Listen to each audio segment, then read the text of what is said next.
Hari ini kita salah memberikan suri toladan kepada anak-anak kita, memberikan tokoh kepada anak-anak kita. Mungkin anak kita tiba-tiba suatu ketika terkagum-kagum dengan masa figurnya kura-kura ninja. Mungkin, atau Robocop misalnya.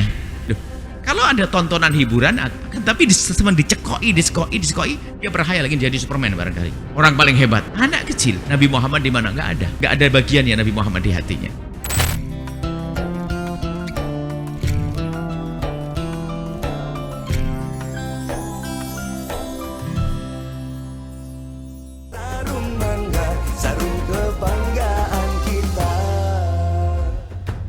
Bangga bersarung mangga. Ada salah satu catatan kecil kami tentang Rabiul Awal, bulan rahmat bagi seluruh alam.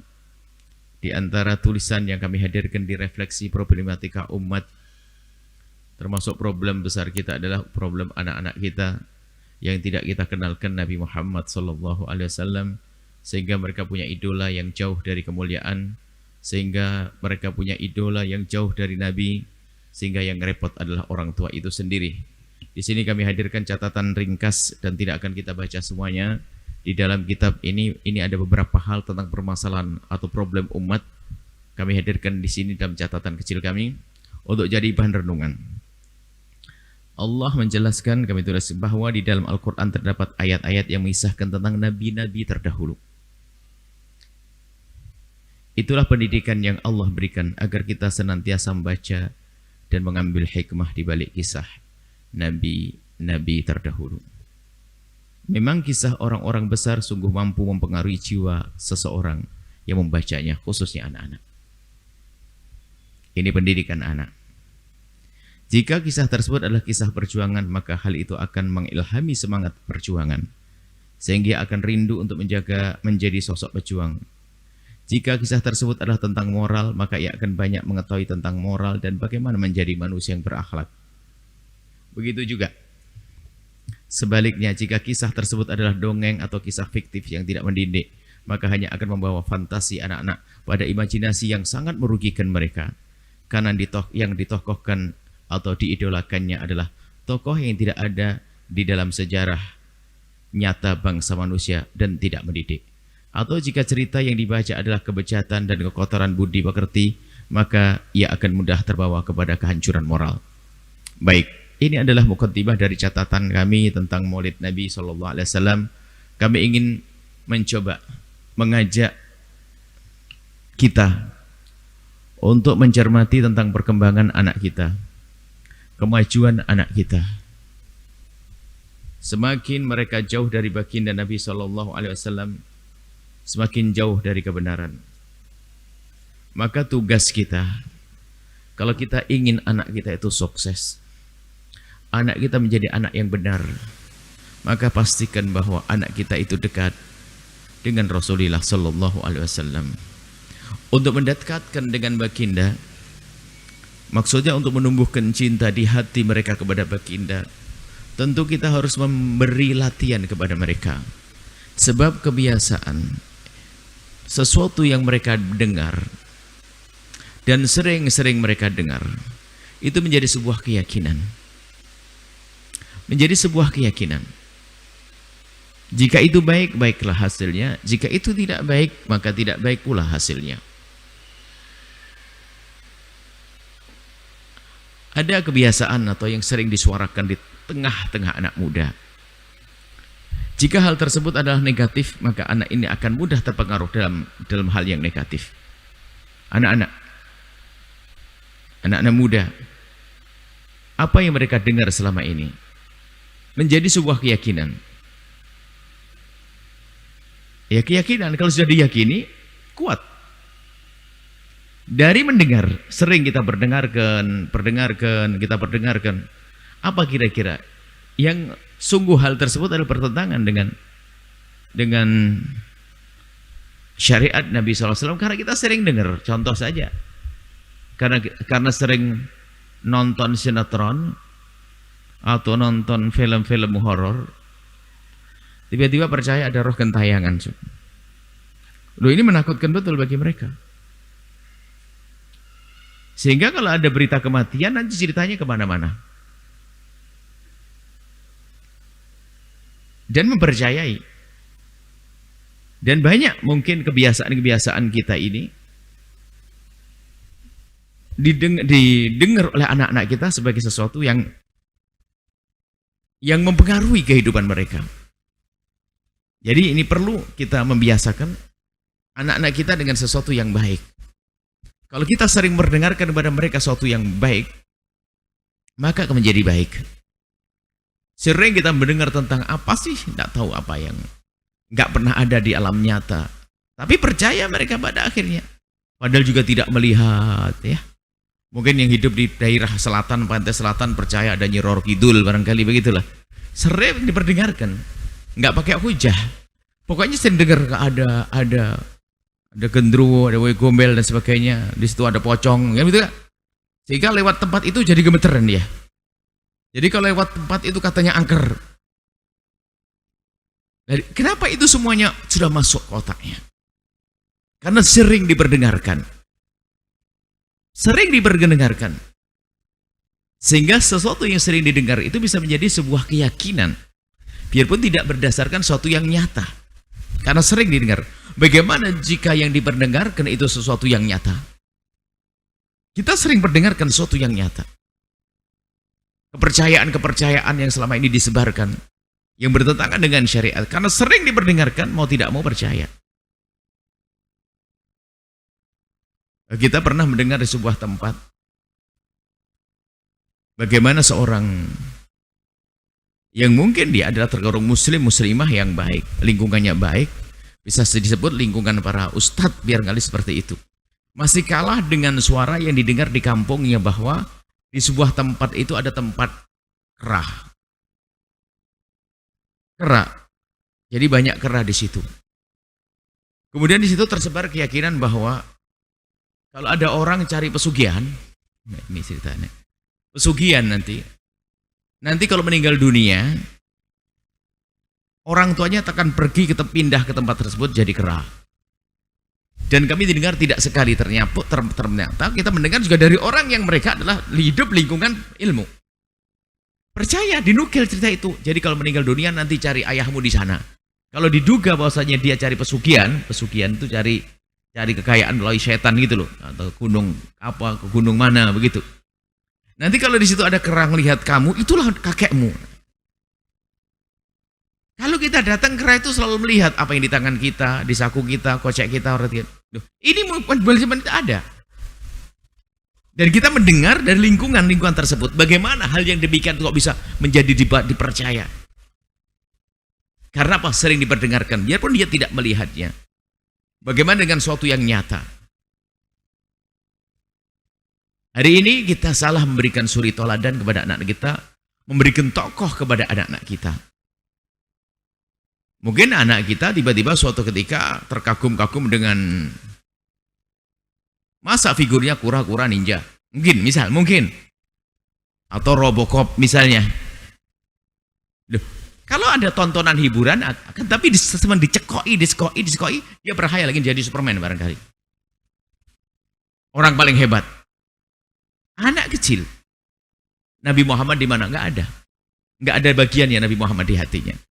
Karena sudah diperdengarkan di telinganya, dimasukkan ke otaknya sesuatu yang tidak ada hubungannya dengan baginda Nabi Shallallahu Alaihi Wasallam. Akan tapi sebaliknya, kalau sudah kita kenalkan dari kecil, kita itu ada loh ya, istilah pamali ada. Pamali. Orang ilok bahasa Jawa Timur ya. Pamali itu dah ilok, kualat nanti kalau melakukan itu. Pamali. Anak kecil sudah ngerti pamali. Itu dari mana? Dari sini didengarkan oleh ibunya. Ibunya sering dengar, pamali loh nak. Nggak ilok bahasa Jawanya. Ini karena sering diperdengarkan menjadi sebuah keyakinan. Sehingga kalau melakukan itu nanti nggak ilok. Ini sebetulnya, maksud kami ini begitulah sebetulnya. Pengaruh itu akan dirasakan, sesuatu akan dirasakan seorang anak karena sering diperdengarkan. Kalau kita memfigurkan sesuatu apapun biar itu di alam khayal, maka akan menjadi sebuah keyakinan bagi seorang anak, dia berhayal seperti itu. Ini gambarannya. Maka dari itu Nabi Muhammad ada di mana? Kan begitu. Kalau seorang anak bisa mengidolakan pemain bola, ya bukan suatu larang karena kelihaian seni dalam menendang bola dan seterusnya. Bagi dia mungkin menarik. Seorang pesilat, ya mungkin bela dirinya cakep, oke. Tapi bagaimana jika demikian itu mengalahkan kerinduannya kepada Nabi Muhammad SAW? Permasalahan adalah orang tua. Jadi kami sebutkan di catatan ini adalah peran orang tua mengenalkan anak dari kecil kepada baginda Nabi SAW. Membiasakan anak kita dari kecil untuk kenal Nabi. Sehingga kalau sudah disebut Nabi, mereka mengagungkan. Disebut Nabi Muhammad mengagungkan. Kalau sudah ada orang bersalat, sayang, diam. Kalau sudah ada orang bersalat, kita harus menyambut salawat. Kenapa? Untuk Rasulullah. Dan ibunya pun beri contoh, ayah beri contoh. Maka dikit-dikit urusan Nabi Muhammad diangkat suasana majelis. Sayang, kita bicara tentang siapa? Siapa? Rasulullah. Siapa? Rasulullah. Terus setiap hari kita tempa hati anak kita. Agar mereka kita berikan kepada anak kita pemahaman tentang Nabi Muhammad. Lihat, siapa yang diidolakan akhirnya? Nabi Muhammad. Jadi kelemahan kita di sini, masalah pendidikan mengenalkan anak kita kepada Rasulullah Sallallahu Alaihi Wasallam. Bagaimana anaknya seorang ustadz Pak Haji yang kata ahli ibadah mengidolakan sesuatu yang musuhnya Nabi Muhammad? Coba. Begitu bangganya dipajang di depan rumahnya, di tembok rumahnya. Dengan penuh kebanggaan, dikasih figura yang paling mahal. Padahal dia adalah bertentangan dengan Nabi Muhammad SAW. Bagaimana bisa terjadi itu kok digantung di situ? Tidak serta-merta itu. Tidak serta-merta. Akan tapi dari bergaul dulu. Kemudian ada orang temannya selalu menyebut. Apalagi temannya selalu mengagumi dia. Temannya mengagumi dia. Dia merasa, kok saya ketinggalan dong. Temanku satu sekolah semua mengagumi dia. Kok saya tidak? Hanya pura-pura. Wah, akhirnya pura-pura menjadi senang beneran. Sehingga di dalam keyakinan di sekolah tersebut, kalau dia tidak mengidolakan dia, akhirnya anak ketinggalan zaman. Ini kan pengaruh. Nah, kalau di rumah kita itu selalu kita biasakan dikit-dikit Nabi Muhammad. Lihat. Mungkin anak kita akan cinta dengan seorang pemain bola, maksud terkagum-kagum karena seninya dan keindahnya, tapi tidak mengalahkan kepada Nabi Muhammad Sallallahu Alaihi Wasallam. Ini perlu kita hadirkan. Jadi ayo dari dini, dari masa kecil anak-anak kita, bolehlah mungkin hiburan-hiburan, tontonan-tontonan yang positif, yang membangun moral mereka, ya. Akan tapi jangan sampai kita melupakan bahwasanya mereka harus mengenal Nabi Muhammad agar mengidolakan Nabi Muhammad, ditokohkan Nabi Muhammad dalam kehidupannya. Sehingga dia ingin meniru Nabi Muhammad SAW. Pengenalan dari dini. Dari saat masa kecil ditanamkan yang semacam ini. Akhirnya terbiasa pikirannya, matanya, telinganya. Terbiasa melihat orang, oh itu akhlaknya akhlak Rasulullah. Sudah dihubungkan dengan Nabi Muhammad dari pandangannya masuk ke hatinya. Sehingga menghormati orang-orang punya akhlak seperti akhlaknya Rasulullah Sallallahu Alaihi Wasallam. Nah ini yang perlu kami sampaikan pada kesempatan ini. Ayo wahai para ibu, para bapak, kita biasakan di rumah kita untuk sambung hati anak-anak kita dengan Nabi Muhammad SAW. Biarpun anak kita masih kecil, barangkali dia masih termasuk anak yang baru mulai bisa berbicara. Ajak berbincang tentang Nabi Muhammad. Dikit-dikit Nabi Muhammad.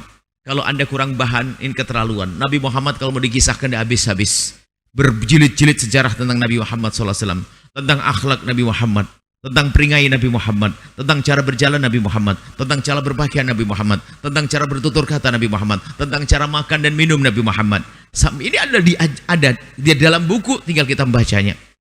Sehingga kalau anak sering membaca buku-buku tersebut, Nabi Muhammad ada di matanya setiap saat.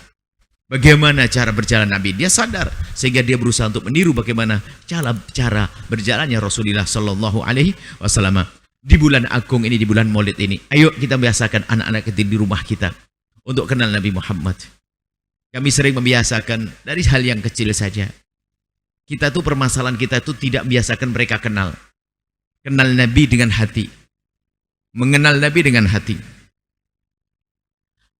Kalau ini sebuah masalah kebiasaan, ada seorang ibu barangkali di saat melihat anaknya makan dengan tangan kiri, maka seorang ibu yang baik tentu akan mengingatkannya.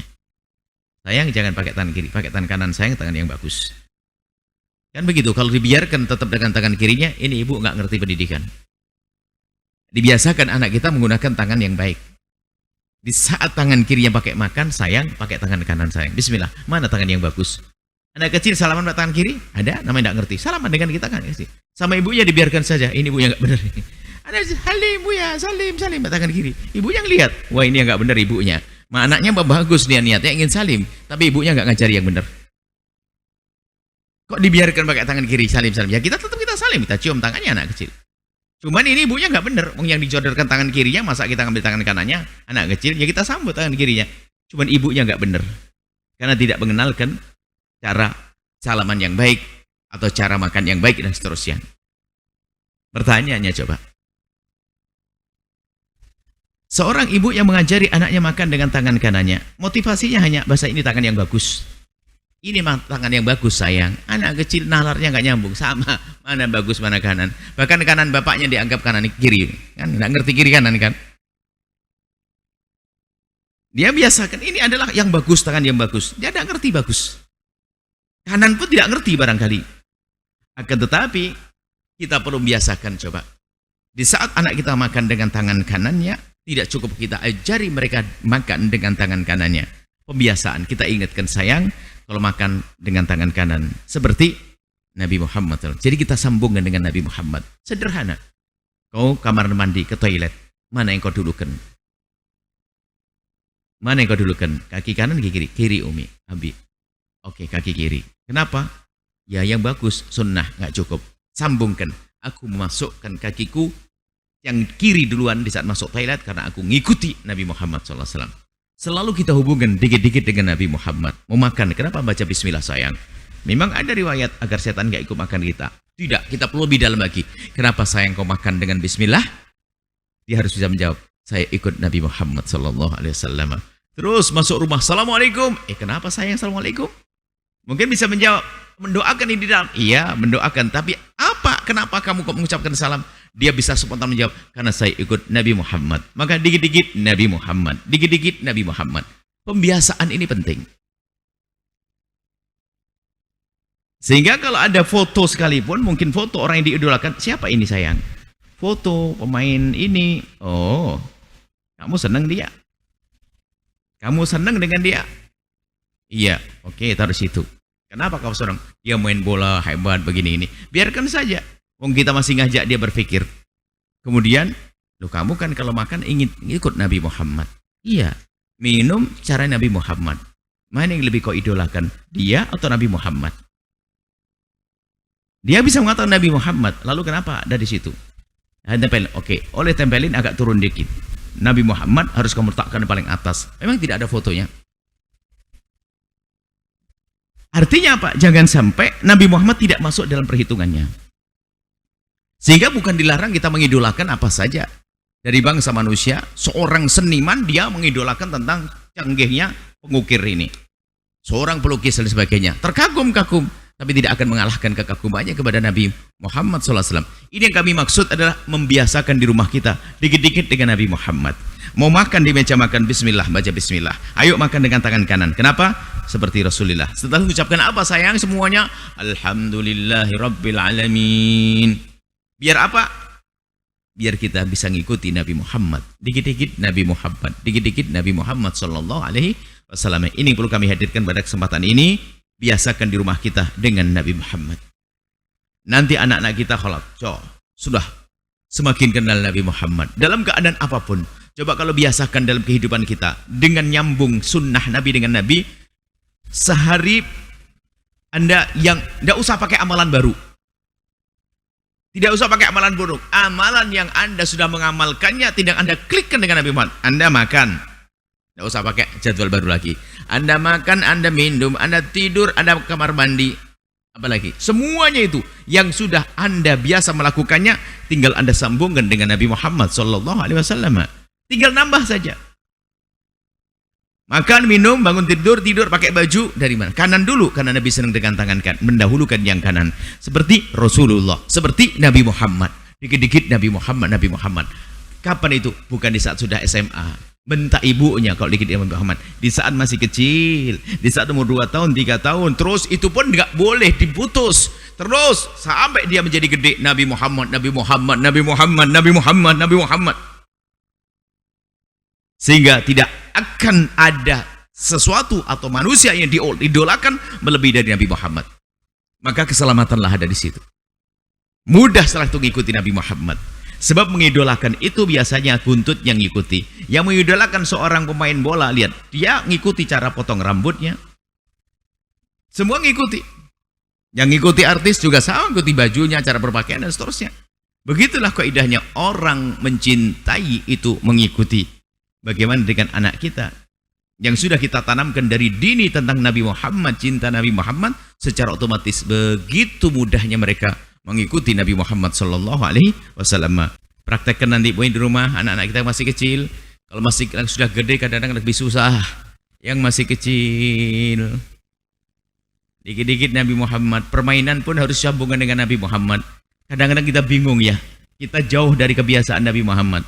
Permainan boleh senang, tapi jangan lupa Nabi Muhammad. Segala permainan kalau bisa jangan lupa dengan Nabi Muhammad. Lomba makan itu gimana sih? Lomba makan, nyosor begitu. Ada sunnah Nabi Muhammad. Di pondok lagi kadang-kadang. Ayo bayangkan. Di pondok hadis barangkali. Coba makan tangannya diikat di belakang, terus nyosor kerupuk. Wah, itu. Ini kira-kira sunnah Nabi model apa kira-kira kan? Bagaimana bisa terjadi? Kenapa? Dari pendidik nggak sadar. Ini bukan mendidik. Senang iya boleh, tapi jangan sampai bertentangan dengan sesuatu yang diajarkan bahasanya. Cara makanmu duduk yang benar sayang. Ambil dengan tangan kananmu. Kau masukkan dengan baca bismillah ke mulutmu. Kan begitu. Kalian enggak? Mana bismillah? Banyak contoh-contoh yang kita itu lupa. Karena apa? Tidak biasa dengan Nabi Muhammad.